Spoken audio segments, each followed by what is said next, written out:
Padre Basilio Arévalo Carranza presenta la reflexión del Evangelio. Bienvenidos. De sobra sabemos, queridos hermanos y hermanas, que la gran preocupación de Jesús fue instaurar el reino de Dios. Y por eso Él dijo, el reino de Dios está entre ustedes, porque los cojos andan, los sordos oyen, los leprosos quedan sanos, los muertos resucitan. En efecto, reino de Dios es defender la vida, es potenciar la vida, tal y cual como nos lo enseña el Evangelio de este día. Veamos, por favor, Lucas en el capítulo 17, versículos 11 al 19, un gran milagro en favor de la vida que hace Jesús. En aquel tiempo, yendo Jesús camino de Jerusalén, pasaba entre Samaria y Galilea. Cuando iba a entrar a un pueblo, vinieron a su encuentro 10 leprosos que se pararon a lo lejos y a gritos le decían: Jesús, Maestro, ten compasión de nosotros. Al verlos, les dijo: Id a presentaros a los sacerdotes. Y mientras iban de camino, quedaron limpios. Uno de ellos, viendo que estaba curado, se volvió alabando a Dios a grandes gritos y se echó por tierra a los pies de Jesús, dándole gracias. Este era un samaritano. Jesús tomó la palabra y le dijo: ¿No han quedado limpios los 10? Los otros 9, ¿dónde están? ¿No ha vuelto más que este extranjero para dar gloria a Dios? Y le dijo: levántate, vete, tu fe te ha salvado. Palabra del Señor. Este evangelio nos presenta la noble y profunda misericordia del Señor. Porque en tiempo de Jesús, los leprosos eran considerados malditos por Dios, malditos por la religión, malditos por la sociedad y malditos por la familia. Porque se pensaba que un leproso estaba pagando el pecado de sus antepasados, de sus abuelos, de sus padres o de él. Y entonces se les marginaba, se les echaba de la ciudad, se les echaba de la familia y se les daba una campanita para que la estuviera repicando y que nadie se juntara con ellos. Pero Jesús, en su gran misericordia, escucha el clamor de estos 10 leprosos que le dicen de rodillas: Jesús, ten compasión de nosotros.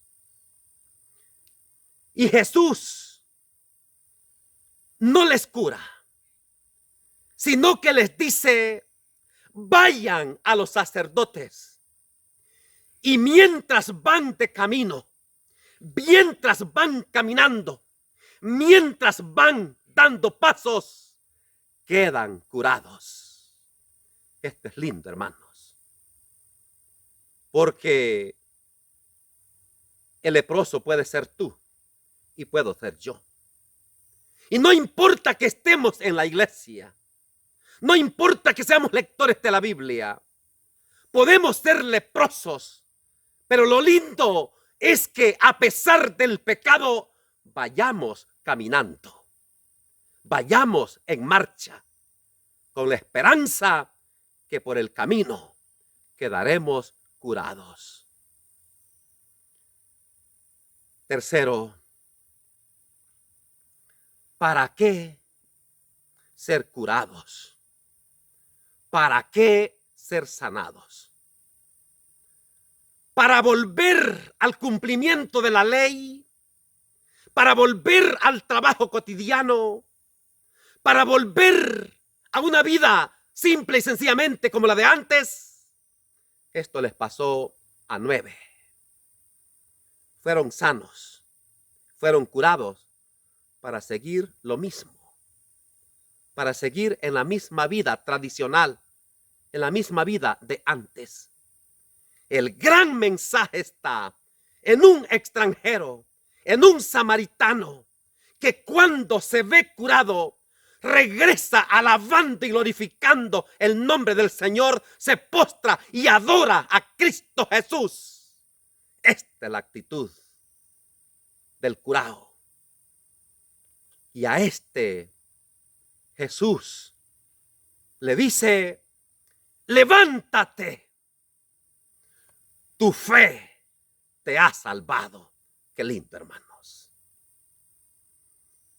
Cuando escuchamos esta palabra, levántate, no importa que estemos en pecados psicológicos, con miedo, angustia, desesperación, incertidumbre, levántate. Es la palabra de Jesús. No importa que estemos involucrados en pecados morales, que haya entre nosotros soberbia, que haya entre nosotros ira, que haya envidia, que haya lujuria, que haya pereza, que haya gula. Levántate. Es la palabra de Cristo Jesús. No importa que haya pecados espirituales, falta de fe, falta de caridad, falta de amor, falta de perseverancia. Levántate. Es la palabra de Jesús. Jesús no quiere muertos. Jesús no nos quiere en una camilla. Jesús no nos quiere enfermos. Jesús no nos quiere que nos revolquemos entre el pecado. Él en su gran misericordia nos dice: levántate. Esta es la palabra que se le dijo al hijo de la viuda Naín, que iban a enterrar. Joven, a ti te lo digo, levántate. Lucas capítulo 7. Y esta es la palabra que el Señor dijo a los pecadores: levántate, tus pecados son perdonados. Y esta es la palabra que dijo a los enfermos: levántate, tu fe te ha curado. No hay escapatoria. El Señor levantó a Jacob, que robó la primogenitura de Esaú. El Señor levantó a Moisés, que mató a un egipcio. El Señor levantó a Jonás, que desobedece y lo mandan para Nínive y agarra para Tarsis. El Señor levantó a Pedro, que renegó de su fe y negó al Señor. El Señor levantó a Santiago y Juan, que les llamó Boanerges, hijos del trueno, agresivos, de mecha corta. El Señor te dice hoy, a ti y a mí: levántate, tu fe te ha salvado. Quiero felicitar a mucha gente que quizá no está curada, pero va caminando dentro de un ministerio en la parroquia. Ya sea ministros de la comunión, ya sea visitadores de enfermos, del coro, de liturgia, incluyendo la gente que barre la iglesia, que limpia las bancas y que lo hace con amor. Felicitar a aquella gente que quizás no está curada, pero va caminando dentro de un movimiento, ya sea renovación carismática, encuentros conyugales, encuentros matrimoniales, pastoral familiar, familia nueva, camino neocatecumenal, lo que tú quieras. Lo lindo es que vayamos caminando con la esperanza de que mientras marchamos seremos curados. Solamente atendamos esta palabra de Jesús: levántate, tu fe te ha salvado. Que la bendición de Dios Todopoderoso, del Padre, del Hijo y del Espíritu Santo descienda sobre ustedes y permanezca para siempre. Amén.